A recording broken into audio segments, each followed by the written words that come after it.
नमस्कार मित्रों, मैं हिंदी साहित्य सागर के YouTube चैनल पर आप सबकी स्वागत करती हूँ। पिछले वीडियो में हमने सिद्ध साहित्य को पढ़ा था और इस वीडियो में हम उसके आगे जैन साहित्य को पढ़ेंगे। तो चलिए हमारे साथ आज गोविंद पांडे और सरस्वती पांडे की पुस्तक से जैन साहित्य को पढ़ेंगे। और उससे पहले मैं आप लोगों से कहना चाहती हूँ कि अगर जिन्होंने मेरे चैनल को सब्सक्राइब कर लिया है उसको बहुत बहुत धन्यवाद, और जिन्होंने नहीं किया है वे जल्दी से जल्दी सब्सक्राइब कर लें ताकि मेरे चैनल के साथ जुड़ करके सरस्वती पांडे गोविंद पांडे जी की पुस्तक को अच्छी तरह पढ़ सकें। तो चलिए बिना देर किए हुए हम शुरू करते हैं। जैन साहित्य। जैन साहित्य ने अपने मत का प्रचार हिंदी कविता के माध्यम से पश्चिमी क्षेत्र में किया। ठीक है, तो जैन साधुओं ने अपने मत का प्रचार प्रसार हिंदी कविता के माध्यम से कहाँ पे किया? तो पश्चिमी क्षेत्र में किया। रास काव्य परंपरा में प्राचीनतम ज्ञात ग्रंथ रिपुदारण रास है। देखिए, रास काव्य परंपरा का जो प्राचीनतम ग्रंथ है वह है रिपुदारण रास। डॉक्टर दशरथ ओझा ने इसका समय 905 ईस्वी बताया है। तो 905 ईस्वी समय इसका कौन बताया है? तो दशरथ ओझा ने। किसका? तो रिपुदारण रास का समय 905। आगे है कि रिपुदारण रास संस्कृत भाषा में लिखा है। किस भाषा में लिखा है? तो संस्कृत भाषा में लिखा है, तथा इसमें अभिनय, नृत्य और गान इन तीनों का मिश्रण है। रिपुदारण रास जो है संस्कृत भाषा में लिखा हुआ है और इसमें अभिनय, नृत्य, गान इन तीनों तत्वों का मिश्रण है। जिन दत्त सूरि द्वारा रचित उपदेश रसायन अपभ्रंश भाषा का सर्वप्रथम रास ग्रंथ है। अभी हम लोग ऊपर पढ़े हैं रिपुदारण रास, तो ये रास काव्य परंपरा का प्राचीनतम ग्रंथ था रिपुदारण रास। अब यहाँ हम देख रहे हैं कि जिन दत्त सूरि द्वारा जो रचित उपदेश रसायन है यह अपभ्रंश भाषा में है और ये जो है रास परंपरा का सर्वप्रथम ग्रंथ है। अपभ्रंश भाषा का दूसरा रास या रासक काव्य अब्दुल रहमान द्वारा रचित संदेश रासक है। पहला तो पढ़े हैं हम लोग जिन दत्त सूरि का उपदेश रसायन जो कि अपभ्रंश भाषा का था और ये प्रथम रास ग्रंथ है। अब इसके बाद कह रहा है कि दूसरा रास या रासक काव्य कौन सा है? तो अब्दुल रहमान द्वारा रचित जो संदेश रासक है वो दूसरा रास या रासक ग्रंथ है। आगे है कि हिंदी का प्रथम ऐतिहासिक ग्रंथ पंच पांडव चरित्र रास है। अब देखिए, हिंदी का सर्वप्रथम रास, अभी तो हम पढ़े हैं उपदेश रसायन जो कि अपभ्रंश भाषा का था, और यहाँ पे पूछ रहा है कि हिंदी का, तो हिंदी का प्रथम ऐतिहासिक रास ग्रंथ पंच पांडव रचित रास है। तो हिंदी का प्रथम ऐतिहासिक रास ग्रंथ कौन सा है? तो पंच पांडव रचित रास है। पंच पांडव रचित रास के लेखक शालिभद्र सूरि द्वितीय को माना जाता है। किसको माना जाता है? तो शालिभद्र सूरि द्वितीय को। और इसका रचना काल जो है 1350 ईस्वी था। किसका? तो पंच पांडव चरित्र रास का रचना काल कब का है? तो 1350 ईस्वी का है। और इसके लेखक कौन है? तो शालिभद्र सूरि द्वितीय हैं। आगे है कि मुनिजिन विजय, डॉक्टर दशरथ ओझा, डॉक्टर गणपति चंद्र गुप्त ने शालिभद्र सूरि द्वारा रचित भारतेश्वर बाहुबली रास को हिंदी जैन रास परंपरा का आदि काव्य माना है। ठीक है, तो भारतेश्वर बाहुबली रास को हिंदी जैन रास परंपरा का आदि काव्य किसने माना है? तो उसमें हो जाएंगे मुनिजिन विजय, डॉक्टर दशरथ ओझा, डॉक्टर गणपति चंद्र गुप्त। ये तीनों लोगों ने भारतेश्वर बाहुबली रास को हिंदी जैन रास परंपरा का आदि काव्य माना है। डॉक्टर गणपति चंद्र गुप्त ने शालिभद्र सूरि को हिंदी का प्रथम कवि माना है। जो डॉक्टर गणपति चंद्र गुप्त हैं उन्होंने शालिभद्र सूरि को हिंदी का प्रथम कवि माना है। भारतेश्वर बाहुबली रास की रचना 1184 ईस्वी में हुई तथा इस ग्रंथ में भारतेश्वर तथा बाहुबली का चरित्र वर्णित है। जो भारतेश्वर बाहुबली रास है इसकी रचना जो है 1184 ईस्वी में हुई और इस ग्रंथ में जो है भारतेश्वर तथा बाहुबली का चरित्र वर्णित है। यह ग्रंथ 205 छंद में रचित एक सुंदर खंड काव्य है। यहाँ से प्रश्न पूछता है कि जो भारतेश्वर बाहुबली रास है उसमें कितने छंद हैं? तो 205 छंद है। भारतेश्वर बाहुबली रास का संपादन मुनिजिन विजय ने किया। किसने किया भारतेश्वर बाहुबली का संपादन? तो मुनिजिन विजय ने किया है। प्रसिद्ध जैन आचार्य देवसेनकृत श्रावकाचार्य को डॉक्टर नगेंद्र ने हिंदी की प्रथम रचना मानी है। अभी देखिए ऊपर देखे हैं कि जो गणपति चंद्रगुप्त हैं उन्होंने शालिभद्र सूरी को हिंदी का प्रथम कवि माना है और उनकी रचना जो भारतेश्वर बाहुबली रास है उसको प्रथम रचना माना है। अब यहाँ पे जो है क्या कहते हैं देवसेन जो है इनकी रचना है, इनकी कृति है श्राव का आचार। तो डॉक्टर नगेंद्र ने हिंदी की प्रथम रचना माना है श्राव का आचार को। देवसेन ने सन 933 ईस्वी में श्रावकाचार की रचना की है। तो श्रावकाचार का समय क्या है? 933 ईस्वी है। श्रावकाचार में 250 दोहा है। पीछे हम लोग देखे थे भारतेश्वर बाहुबली रास में कितने छंद थे, तो 205 छंद थे। और यहाँ पे जो श्रावकाचार है देवसेन की रचना है यह, तो इसमें दोहों की संख्या कितनी है? तो 250 दोहे हैं। श्रावक धर्म का प्रतिपादन किया है। 250 दोहों में जो है श्रावक धर्म का प्रतिपादन किया है देवसेन ने अपनी रचना श्रावकाचार्य के माध्यम से। देवसेन के अन्य ग्रंथ हैं नय चक्र, दर्शन सार, भाव संग्रह, आराधना सार और तत्वसार तथा सावय धम्म दोहा। तो ये देवसेन का अन्य ग्रंथ है। एक बार इसको फिर से देख लेते हैं। नय चक्र, दर्शन सार, भाव संग्रह, आराधना सार और तत्वसार तथा सावय धम्म दोहा। इन ग्रंथों में इनका नय चक्र बहुत प्रसिद्ध है। जो हम लोग ऊपर देवसेन का ग्रंथ देखे हैं, इन सभी ग्रंथों के अलावा जो है इनमें जो नय चक्र है यह बहुत प्रसिद्ध है। देवसेन के नय चक्र को लघु नय चक्र का नाम भी दिया गया है। जो नय चक्र है उसको लघु नय चक्र के नाम से भी जानते हैं। देवसेन अपने ग्रंथ में धर्म के अनेक संघों की उत्पत्ति लिखी है। किस धर्म के? तो जैन धर्म के अनेक संघों की उत्पत्ति लिखी है, जिसे उन्होंने जैनाभास का नाम दिया है। बृहद नयचक की रचना देवसेन के शिष्य माइल धवल ने किया, जो कि देवसेन के नाम से प्रसिद्ध है। बृहद नय का वास्तविक नाम दब सहाव पायस यानी कि द्रव्य स्वभाव प्रकाश है। जो बृहद नय चक्र है इसका वास्तविक नाम जो है दप सहाव पायस और इसका हिंदी जो है अपभ्रंश नाम है और इसका हिंदी नाम है द्रव्य स्वभाव प्रकाश है। पहले यह ग्रंथ दोहा बंध में था। पहले जो है ये दोहा बंध में था, किंतु बाद में किसी शुभंकर के कहने से प्राकृत में गाथा बंध कर दिया। द्रव्य स्वभाव प्रकाश दब सहाव पायस पहले पुरानी हिंदी या अपभ्रंश भाषा में लिखा था। जो दब सहाव पायस है यह पुरानी हिंदी या अपभ्रंश भाषा है और इसका हिंदी नाम है द्रव्य स्वभाव प्रकाश। दब सहाव पायस अब प्राकृत भाषा में मिलती है। किस भाषा में? तो प्राकृत भाषा में मिलती है। दब सहाव पायस माइल धवल की रचना है। शालिभद्र सूरी के बुद्धिरास नामक ग्रंथ का संग्रह उनके शिष्य सीवी ने किया था।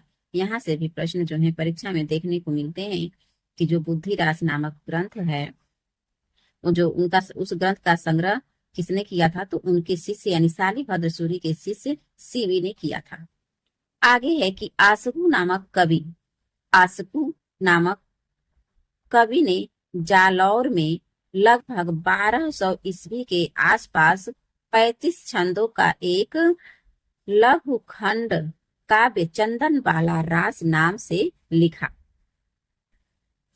तो इसको एक बार फिर से देखते हैं क्योंकि यहाँ से प्रश्न देखने को मिलता है परीक्षाओं में।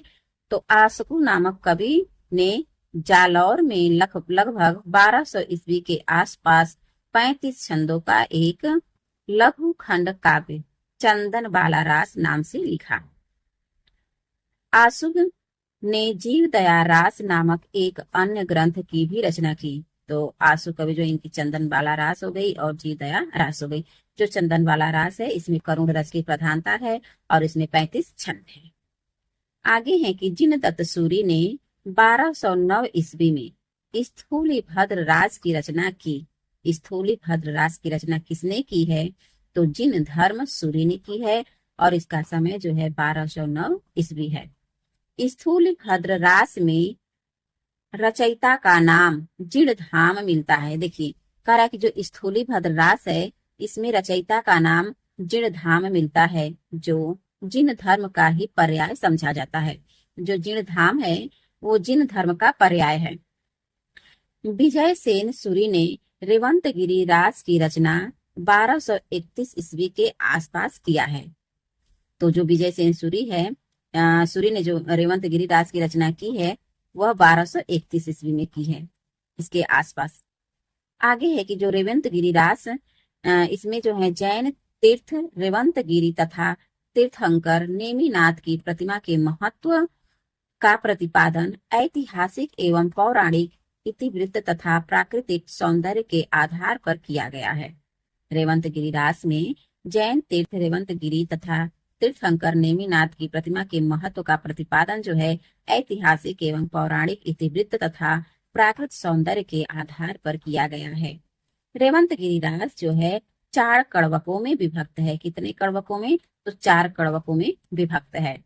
रेवंतगिरी रास की ही भांति कवि पल्हड़ द्वारा रचित आबूरास 1232 ईस्वी में भी जैनियों के प्रसिद्ध स्थान आबू मंदिर का वर्णन किया गया है। एक बार पुनः देखते हैं कि रेवंतगिरी रास की ही भांति कवि जो थे पल्हड़ द्वारा रचित आबूरास, आबूरास किसकी रचना है? तो कवि पल्हड़ की है और इसका समय है 1232। तो आबूरास 1232 ईस्वी में भी जैनियों के प्रसिद्ध स्थान आबू मंदिर का वर्णन किया गया है। मुनि सुमतिगणी ने नेमिनाथ रास में जैन तीर्थंकर नेमिनाथ के चरित्र का वर्णन अत्यंत संक्षेप में किया है। जो मुनि सुमतिगणी है इनकी रचना है नेमिनाथ रास। तो इसमें भी जैन तीर्थंकर नेमिनाथ के चरित्र का वर्णन अत्यंत संक्षेप में किया गया है। नेमिनाथ रास की रचना 1213 ईस्वी में हुई और इसमें छंद कितने हैं? तो 58 छंद है। अभी हम लोग देखे थे जो ऊपर चंदन बाला रास था उसमें 35 छंद था और ये जो है इसमें 58 छंद है। नेमिनाथ रास में 58 छंद है। आगे है कि चौपाई छंद में 12 मासा का वर्णन विनय चंद्र सूरी द्वारा रचित नेमिनाथ चौपाई से माना जाता है और यहाँ से प्रश्न परीक्षाओं में देखने को मिलता है, जिनमें से हम लोग अक्सर गलती कर देते हैं। नेमिनाथ चौपाई और नेमिनाथ जो रास है इसको समझ बैठते हैं। तो जो नेमिनाथ चौपाई है इसमें 12 मासा का वर्णन किया गया है, ना कि नेमिनाथ रास में। चौपाई, इसको ध्यान देना है, नेमिनाथ चौपाई इसमें 12 मासा का वर्णन किया गया है और यह रचना विनय चंद्र सूरी का है। आगे है कि विनय चंद्र सूरी की अन्य रचनाएं मल्लीनाथ महाकाव्य, पार्श्वनाथ चरित, कल्प निरुक्त, उवएस माला, कहाड़य छप्पय आदि है। जो विनय चंद्र सूरी हैं जिनकी रचना थी नेमिनाथ चौपाई जिसमें 12 मासा का वर्णन किया गया है, उनकी अन्य रचनाएं भी है, जिनमें से है मल्लीनाथ महाकाव्य, पार्श्वनाथ चरित, कल्प निरुक्त, उवएस माला, कहाड़य छप्पय आदि है। आगे है जैन रास परंपरा के अन्य कवि एवं काव्य। तो देखते हैं इनमें से पहला है प्राज्ञ तिलक।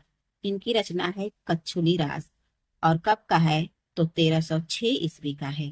तो प्राज्ञ तिलक का क्या है? कच्छुली रास है 1306 ईस्वी। आगे दूसरा है दिल्हण। तो दिल्हण का है गय सुकुमार रास 14वीं सदी का। दिल्हण का है गय सुकुमार रास 14वीं सदी का। फिर तीसरा है सार मूर्ति। सार मूर्ति का है जिन पद्मसूरी पट्टाभिषेक रास। सार मूर्ति का क्या है? जिन पद्मसूरी पट्टाभिषेक रास, यह 1333 ईस्वी का है। चौथा है अभय देव सूरी। अभय देव सूरी का रचना है जय तिहुअड़। जय तिहुअड़ किसका? अभय देव सूरी का। पांचवा है चंद्र मुनि। चंद्र मुनि का है पुराण सार। पुराण सार किसका है? चंद्र मुनि का है। छठा है कनकामर मुनि। कनकामर मुनि का रचना है करकंड चर्ये। करकंड चर्ये किसका है? तो कनकामर मुनि का है। सातवां है कविड़यन रंदी। इनका है सुदर्शन चर्यु। सुदर्शन होना चाहिए लेकिन ये अपभ्रंश भाषा का है, तो सुदर्शन चर्यु है। तो ये किसका है? कविड़यन रंदी का है, रंदी का। आगे है जिन बल्लभ सूरी। जिन बल्लभ सूरी का है संघ पट्टक। संघ पट्टक किसका है? जिन वल्लभ सूरी का है। आगे है योग चंद्र मुनि। यह प्रसिद्ध दोहाकार हैं और इनकी रचना है योग सार। योग चंद्र मुनि का है योग सार। जिन दत्त सूरी। जिन दत्त सूरी का है चांचरी। चांचरी काल स्वरूप कुलक एव इस रसायन, मतलब उपदेश रसायन। तो जिन दत्त सूरी का है चांचरी, काल स्वरूप कुलक एवं इस रसायन यानी उपदेश रसायन। 11वां है हरिभद्र सूरी। हरिभद्र सूरी का रचना है ललित विस्तारा। दूसरा है धूर्ताख्यान जसहर। धूर्ताख्यान। तीसरा है जसहर चरिये संबोध प्रकरण और एड़ेमिड़ाह चरियु। तो हरिभद्र सूरी की रचना है ललित विस्तारा, दूसरा है धूर्ताख्यान, तीसरा है जसहर, चौथा है चरिये, चौथा ये चरिये संबोध प्रकरण और पांचवा है ड़ेमिड़ाह चरियु। तो कितना हुआ? 1 2 3 3 4 हरिभद्र सूरी का 4 रचना है। आगे 12वां है सोमप्रभ सूरी। तो सोमप्रभ सूरी का है कुमार पाल प्रतिबोध। 13 है जिन पद्म सूरी। जिन पद्म सूरी का है स्थूलिभत फागु। स्थूलिभत फागु किसका है? तो जिन पद्म सूरी का है। 14वां है धर्म सूरी। धर्म सूरी का है जम्बू स्वामी रासा। जम्बू स्वामी रासा धर्म सूरी का है। फिर 15 है अम्बदेव सूरी। अम्बदेव सूरी का है संघपति समरा रासा। संघपति समरा रासा किसका है? तो अम्बदेव सूरी का है। और 16 है राजशेखर सूरी। यहाँ से भी प्रश्न परीक्षा में देखने को मिलता है। नेमिनाथ फाग। नेमिनाथ फाग के लेखक कौन है? तो राजशेखर सूरी हैं और इसका समय जो है 1350 ईस्वी है। तो आज की वीडियो में हम यहीं तक पढ़ेंगे और आगे की वीडियो में फागु काव्य को पढ़ेंगे। और तब तक के लिए आप सभी का बहुत बहुत धन्यवाद। जय हिंद, जय भारत। और हाँ, आपको हमारी वीडियो कैसी लगी कमेंट करके जरूर बताइएगा।